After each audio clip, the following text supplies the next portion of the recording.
आपकी नाक की हड्डी बढ़ी हुई है, नाक की हड्डी टेढ़ी है, एक तरफ झुकी हुई है और सांस लेने में तकलीफ है और डॉक्टर ने बताया है कि ऑपरेशन होगा। इसको हम डिविएटेड नेजल सेप्टम या डीएनएस कहते हैं। डीएनएस एक बहुत कॉमन ईएनटी प्रॉब्लम है जिसके लिए पेशेंट डॉक्टर के पास आते हैं। डिविएटेड नेजल सेप्टम या नाक की हड्डी के बढ़ने से 2-3 तरह की तकलीफें होती हैं। सबसे पहली तकलीफ तो सांस लेने में रुकावट, नेजल ऑब्स्ट्रक्शन। दूसरा होता है कभी कभी नेजल ब्लीडिंग, एपिस्टैक्सिस, जिसको नक्सीर भी कहते हैं। सो एपिस्टैक्सिस या नेजल ब्लीडिंग भी नाक की हड्डी बढ़ने से कभी कभी हो सकती है। कभी कभी सिर में दर्द, चीक में पेन और सेकेंडरी साइनोसाइटिस या साइनस की इन्फेक्शन भी हो सकती है। कभी कभी ये भी देखा गया है कि नाक की हड्डी बढ़ी हुई है दाहिनी तरफ और पेशेंट कंप्लेन करता है कि ब्लॉकेज उसको दूसरी तरफ है। ये क्यों होता है? क्योंकि दूसरी तरफ का इंफीरियर टर्बिनेट ज़्यादा बढ़ जाता है, जिसको हम कॉम्पनसेटरी हाइपरट्रोफी कहते हैं, और उसकी वजह से नाक की हड्डी कभी कभी राइट साइड को डिविएटेड होती है और नेजल ब्लॉकेज दूसरी साइड में होती है। सो नाक की हड्डी का बढ़ना या डिविएटेड नेजल सेप्टम के कॉमन ईएनटी प्रॉब्लम है और इसमें एक ही इलाज है और वो है सर्जरी। आप भी जान सकते हैं कि अगर कोई हड्डी बढ़ी हुई है या टेढ़ी है तो कोई दवाई से या कोई एक्सरसाइज से वो ठीक नहीं होगी, उसको ऑपरेट करके ही सीधा करना पड़ेगा। नेजल सेप्टल डिविएशन या DNS anterior, posterior, left sided, right sided, C shape deviation, S shape deviation, ये तरह तरह की डिविएशंस होती हैं जो आपके ईएनटी स्पेशलिस्ट जांच करके, एंडोस्कोपी करके या अगर ज़रूरत हो तो सीटी स्कैन करा के आपको डेमोन्स्ट्रेट करेंगे कि आपको किस तरह की डिविएशन है। एक बार डिविएशन हमने डायग्नोज कर लिया और आपने डिसाइड कर लिया कि हमने ऑपरेशन करना है, तो मैं आपको ऑपरेशन के बारे में बताता हूँ। डिविएटेड नेजल सेप्टम या नाक की हड्डी के बढ़ने का ऑपरेशन सेप्टोप्लास्टी होता है।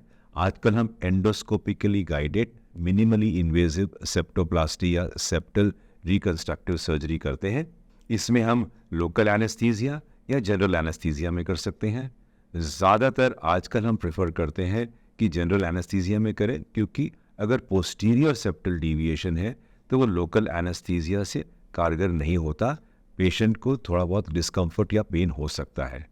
अगर आपको सिंपल एंटीरियर या आपकी नाक की हड्डी का खाली आगे का पोर्शन थोड़ा डिविएटेड है तो उसको हम लोकल एनेस्थीसिया में भी सक्सेसफुली कर सकते हैं। सेप्टल सर्जरी या नाक की हड्डी की सर्जरी के लिए सबसे पहले आपने समझना है कि नेजल सेप्टम 2 हिस्से का होता है। आगे का पोर्शन कार्टिलेज होता है जो मैलेबल होता है, यानी कि वो आगे पीछे थोड़ा हिल सकता है। पीछे का हिस्सा बोन होता है, वो फिक्स्ड होता है और उसको हम बोनी सेप्टल डिविएशन कहते हैं। कभी कभी आप नोट करोगे कि आपकी रिपोर्ट में लिखा गया है कि नेजल स्पर है।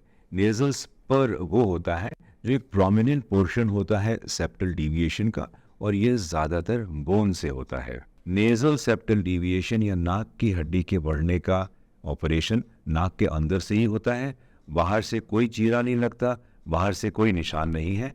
This operation is done internally. इसमें सर्जन आपके नाक का सेप्टम ज़्यादातर जिस तरफ हड्डी बढ़ी होती है उस तरफ एक इंसिशन देके फ्लैप्स एलिवेट करते हैं, सेप्टम को एक तरह से देखते हैं, जो ज़्यादा डिविएटेड पोर्शंस है उनको निकालते हैं, जो ट्रिम कर सकते हैं पोर्शन उनको ट्रिम करते हैं, जहाँ कार्टिलेज डुप्लीकेटेड है उसको वो थिन आउट कर देते हैं, और कभी कभी ग्रोसली डिविएटेड कार्टिलेज को बाहर निकाल के उसको मॉर्सलाइज या उसको छोटे छोटे टुकड़े करके स्ट्रेटन करके दोबारा अंदर डाल देते हैं। नेजल सेप्टल या नाक की हड्डी की सर्जरी एक सिंपल और इफ़ेक्टिव सर्जरी है। आपको फ़ायदा होता है सर्जरी के बाद, लेकिन जैसे कोई भी सर्जरी हो, हर सर्जरी की अपनी कॉम्प्लिकेशंस होती हैं। सबसे पहली कॉम्प्लिकेशंस जो किसी भी ऑपरेशन में होती हैं वो है ब्लीडिंग और इन्फेक्शन, और नेजल सेप्टल सर्जरी की सबसे कॉमन कॉम्प्लिकेशन है नेजल सेप्टल परफोरेशन। अगर सर्जरी के टाइम कोई कॉम्प्लिकेशन हुई हो या सेप्टम बहुत ज़्यादा डिविएटेड हो, या अगर ये रिविजन केस हो जहाँ पर कि फाइब्रोसिस है, तो कभी कभी कार्टिलेज या बोन निकालने में नेजल सेप्टल परफोरेशन हो सकती है। कभी कभी सर्जरी के बाद साइनिकिया फॉर्मेशन होता है, यानी कि नाक का पोर्शन लैटरल वॉल और सेप्टल वॉल आपस में जुड़ जाते हैं, जिससे आपको सांस लेने में परेशानी हो सकती है। नेजल सेप्टल सर्जरी अगर ध्यान से ना की गई हो तो कभी कभी एक्सटर्नल नेजल डिफॉर्मिटी जैसे कि सैडल नोज डिफॉर्मिटी हो सकती है। इसमें ज़्यादातर सर्जन ध्यान रखते हैं और कोशिश करते हैं कि इस तरह की कॉम्प्लिकेशंस आपको ना हों। नाक के ऑपरेशन के बाद ज़्यादातर सर्जन नाक में पट्टी रखते हैं। आजकल की ड्रेसिंग्स, सॉफ्ट ड्रेसिंग्स, मेरोसेल टाइप की ड्रेसिंग्स होती हैं। कभी कभी इसमें एक स्ट्रॉ डाल के एयरवे मेंटेन करते हैं ताकि आप नाक से सांस ले सकें। 1 से 2 दिन तक ये नेज़ल ड्रेसिंग या पैकिंग छोड़ते हैं, उसके बाद इसको निकाल देते हैं। नाक के ऑपरेशन के बाद पोस्ट ऑपरेटिव केयर बहुत ज़रूरी है।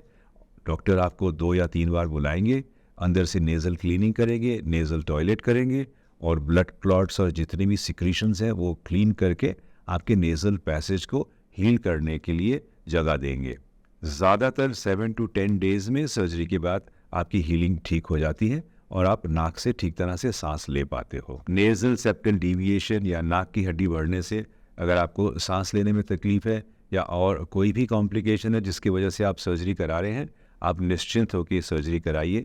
इसके ग्रेटिफाइंग और अच्छे रिजल्ट हैं और आपको ज़िंदगी भर फ़ायदा होता है। कभी कभी पेशेंट्स आके बोलते हैं कि हमने सुना है कि नाक की हड्डी के ऑपरेशन के बाद दोबारा करना पड़ता है या ये हड्डी दोबारा बढ़ जाती है। ये ज़्यादातर नहीं होता। आजकल की नई टेक्निक्स के मुताबिक जो हम करते हैं तो रिजल्ट्स अच्छे रहते हैं। कभी कभी छोटे बच्चों में ये सर्जरी करनी पड़ती है, which is surgery in a growing nose. उसमें हम पेशेंट को पहले ही बताते हैं कि हम सिंपल मिनिमल सर्जरी करेंगे और ज़रूरत पड़ेगी, बच्चा जब बड़ा हो जाएगा तो शायद एक रिविजन सर्जरी करनी पड़े, पर वो ज़्यादातर बच्चों में होता है। अडल्ट्स में ठीक तरह से की हुई सर्जरी में अच्छे रिजल्ट्स आते हैं। और कभी कभी सर्जरी के साथ अगर नेज़ल ब्लॉकेज टर्मिनेट्स की एनलार्जमेंट की वजह से भी है तो सेप्टल करेक्शन के साथ हम आपके इन्फीरियर टर्मिनेट्स रिड्यूस करते हैं ताकि आप अच्छी तरह से नाक से सांस ले पाओ।